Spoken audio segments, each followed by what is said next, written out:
Sir, Gauribidanur ತಾಲೂಕಲ್ಲಿ ನಮ್ಮ ಮಂಜುನಾಥ್ ಅವರು ಒಂದು ಹೊಸ ಪೆಟ್ರೋಲ್ ಬಂಕ್ ಓಪನ್ ಮಾಡಿದ್ದಾರೆ. ಸೊ ತಾವು ಒಬ್ಬ ಬಿಸ್ನೆಸ್ ಮ್ಯಾನ್, ಸೊ ಅವ್ರಿಗೆ ಏನಂತ ಶುಭ ಹಾರೈಸ್ತೀನಿ ಸರ್.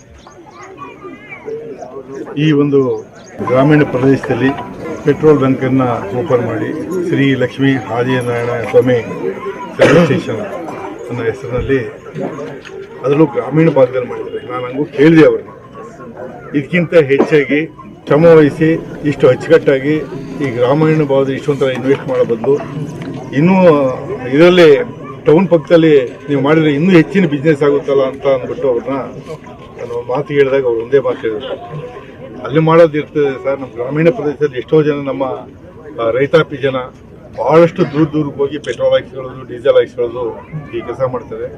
ಅದಕ್ಕೋಸ್ಕರ ಸುಮಾರು 8-10 ಕಿಲೋಮೀಟರ್ಗಳ ದೂರ ಹೋಗಿ ಅವ್ರು ಪೆಟ್ರೋಲ್ ಹಾಕಿಸ್ಕೊಂಡು ಅವ್ರಿಗೆ ಅವ್ಯವಸ್ಥೆ ಆಗೋದು, ಅವರಿಗೆ ಆರ್ಥಿಕವಾಗಿ ಹೊರೆ ಆಗೋ ಬದಲು ನಮ್ಮ ಗ್ರಾಮೀಣ ಪ್ರದೇಶದ ಜನಕ್ಕೆ ಅನುಕೂಲ ಆಗೋ ರೀತಿಯಲ್ಲಿ ಇಲ್ಲಿ ನಾವು ಪೆಟ್ರೋಲ್ ಬಂಕ್ ಮಾಡಬೇಕು ಅನ್ನೋದು ಮೊದಲನೇ ಉದ್ದೇಶ ಅನ್ನೋ ಒಂದು ಭಾವನೆ ಇರೋದು. ಅದಕ್ಕೋಸ್ಕರ ಏನು ಒಂದು ಗ್ರಾಮೀಣ ಭಾಗದ ಜನದ ಬಗ್ಗೆ ಏನು ಒಂದು ಅಭಿಮಾನ ಇಟ್ಕೊಂಡ್ರೆ ಆ ಅಭಿಮಾನ ಎತ್ತಿ ತೋರಿಸ್ತದೆ.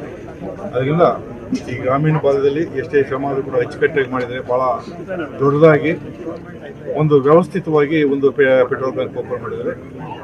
ಅದರಲ್ಲಿ ಅವರೇನ ಯುವಕರು ಅವರ ಒಂದು ಉದ್ಯಮದಲ್ಲಿ ಈಗಾಗಲೇ ಒಂದು ಪೆಟ್ರೋಲ್ ಬ್ಯಾಂಕ್ ಈಗಾಗಲೇ ನಡೆಸ್ತಾ ಇದ್ದಾರೆ, ಎಕ್ಸ್ಪೀರಿಯನ್ಸ್ ಇದೆ ಅವರಿಗೆ.